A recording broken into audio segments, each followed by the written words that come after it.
Fala galera, e aí, tudo beleza? Suave, tranquilo? Eu tô bem, eu tô suave, tô tranquilão. Bom, nós vamos continuar nossa aula de história sobre os negros no pós-abolição e vamos falar um pouco sobre a cultura afro-brasileira no pós-abolição. Na história do Brasil, a escravidão foi uma ferida em que as cicatrizes ainda não foram completamente fechadas. É como uma ferida, cara. A ferida, quando ela é maltratada, a ferida, quando ela não é cuidada, ela nunca é sarada. A mesma coisa foi a escravidão. A escravidão foi uma ferida feia durante nossa história. Foram quase 400 anos de escravidão. Nós tratamos essa ferida com devido cuidado? Não! Não cuidamos dessa ferida. E até hoje nós sofremos as consequências dessa ferida ainda fazer parte da nossa sociedade. Racismos, discriminações, problemas sociais. Por sua condição de escravizado, os africanos e seus descendentes foram discriminados por causa das suas práticas e costumes, pois só era considerado cultura aquilo que era criado pelos europeus. Mesmo com essa dificuldade, com luta e resistência, os africanos e os afrodescendentes marcaram suas referências no Novo Mundo, na América, mesmo com tanta dificuldade, bicho. Eles persistiram, apesar da repressão e da desqualificação que foram submetidos em várias partes desse mundo, meu irmão. No Brasil, a culinária, os modos de vestir, os ritmos, as danças, assim como palavras e expressões gramaticais, trazem em nosso cotidiano as marcas da presença africana. Se há um povo criativo, meus queridos, esses são os africanos. A cultura afro-brasileira é caracterizada pela sua criatividade, pois ao longo da história, os africanos e seus descendentes foram obrigados a se refazerem, a refazerem suas vidas, a inventarem caminhos para sair da escravidão e enfrentar a discriminação. Lima Barreto foi um escritor carioca que produziu uma obra literária original que criticava o preconceito social e o racial na sociedade carioca lá da sua época. De origem pobre e negro, Lima Barreto sofreu muito com o racismo. As discriminações, as humilhações em decorrência da cor de pele foram o gás nas produções de sua obra. Isso fica evidente na publicação do seu diário íntimo, publicado postumamente pelo crítico dele e também seu biógrafo Francisco de Assis Barbosa. Nesse escrito vemos uma série de reflexões sobre esse problema do racismo. Nesses diários ele afirma que no Brasil a capacidade mental dos negros é debatida a priori e a dos brancos a posteriori. E finalizou desabafando dizendo o seguinte: é triste não ser branco. Meu irmão, o cara tinha que se sentir muito humilhado para escrever isso, para dizer é triste não ser branco numa sociedade brasileira. Não só naquela época, mas hoje em dia acontecem muito casos de discriminações. Uma coisa bem interessante nesse período, cara, no pós-abolição, foi a Frente Negra Brasileira. Fundada em 1931, a Frente Negra Brasileira foi um movimento de luta contra o racismo. Tratou-se de uma tentativa da população negra se unir, organizar-se em torno de uma entidade que lutasse pelos seus direitos e finalmente contar com um lugar onde eles pudessem então se socializar. A sede da entidade ficava na Liberdade, que é um bairro lá no centro de São Paulo. E seus integrantes eram paulistas de respeito. A Frente Negra não aceitava qualquer pessoa, qualquer um, a fazer parte daquela entidade.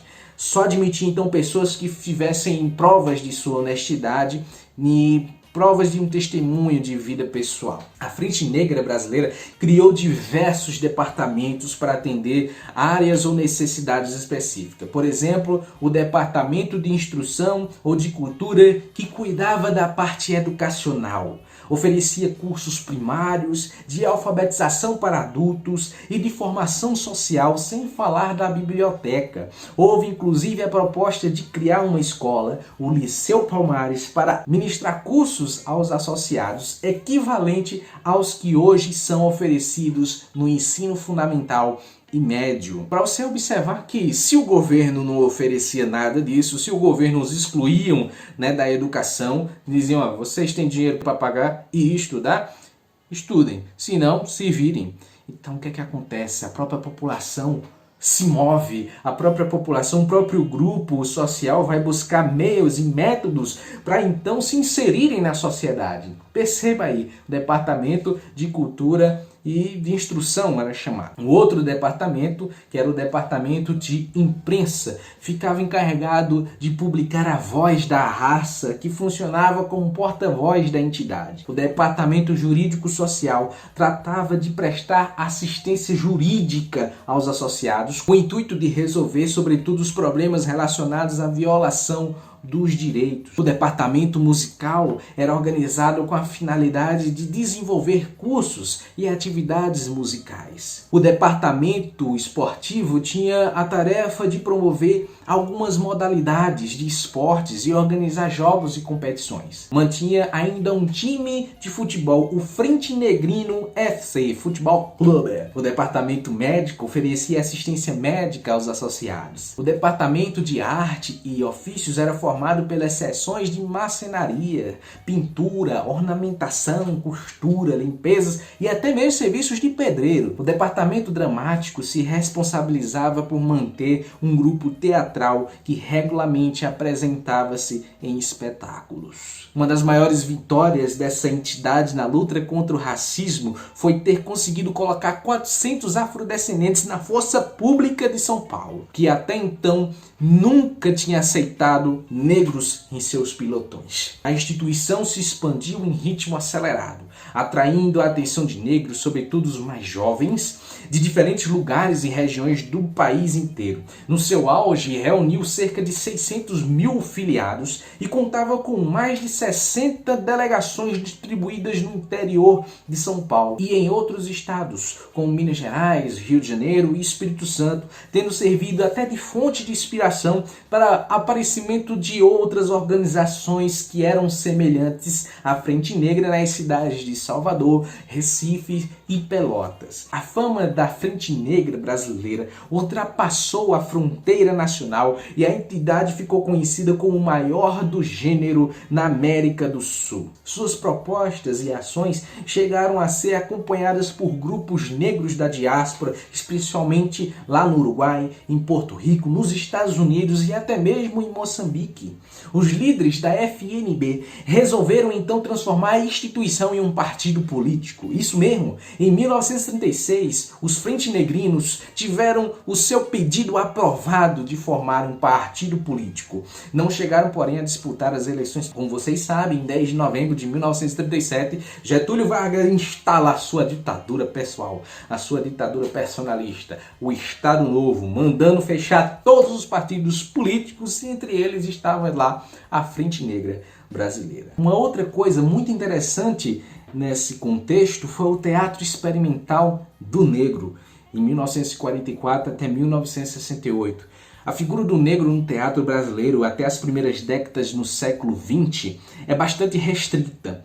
Entende-se por restrito o fato de ser mínimo o número de personagens negros cuja atuação não se limite a um eterno abrir e fechar de portas, entrar e sair de cena, ou de obedientes cumprimentos de ordem. Percebe-se nesse contexto a forte influência do sistema de escravidão, que colocou no imaginário do brasileiro a condição submissa e subalterna do negro. No intuito de restituir ao negro no teatro a dignidade perdida nas personagens caricaturais, estereotipadas, folclóricas, muitas vezes exploradas pelas comédias e até pelos dramas nos anos que seguiram a abolição do cativeiro, é que surge em meados de 1944 no Brasil o Teatro Experimental do Negro, fundado por Abdias do Nascimento. Esse cara é fundamental para a luta contra o racismo no Brasil. Ele tem vários livros excelentes, o Abdias do Nascimento, que vocês podem pesquisar e são livros extraordinários. O Teatro Experimental do Negro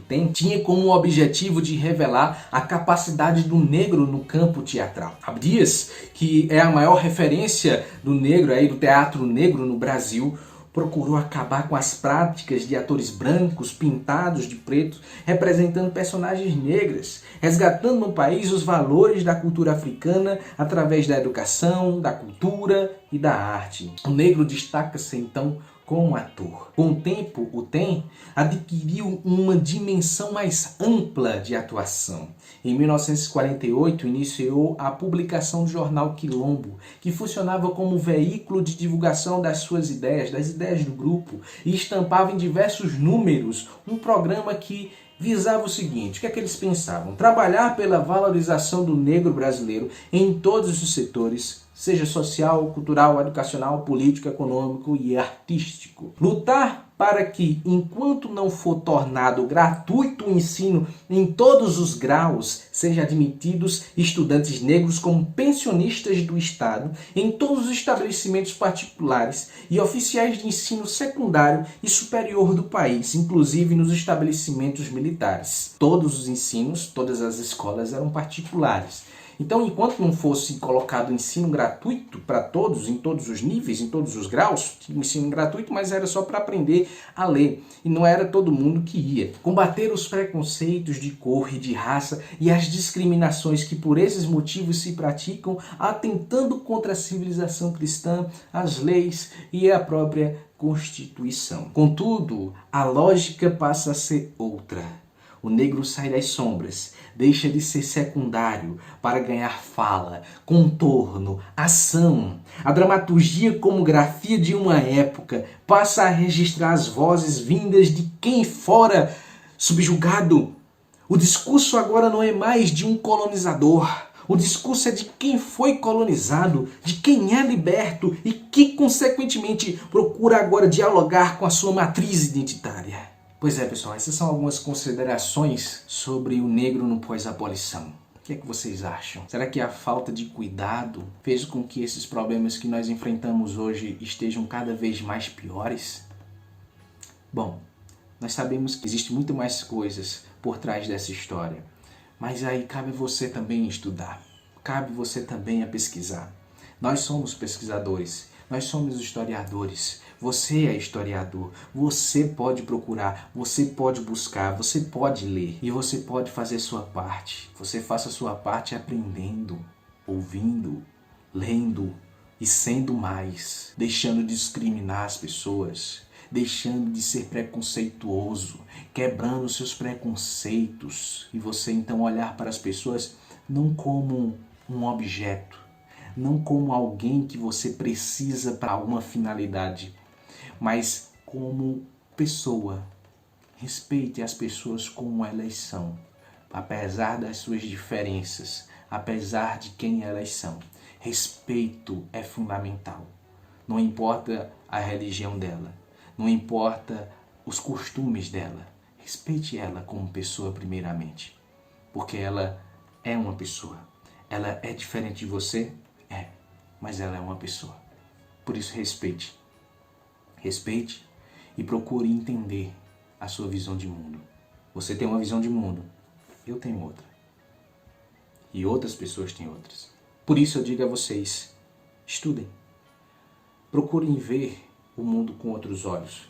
Procurem respeitar as outras visões. É bom ter uma visão de mundo, é maravilhoso, é fundamental.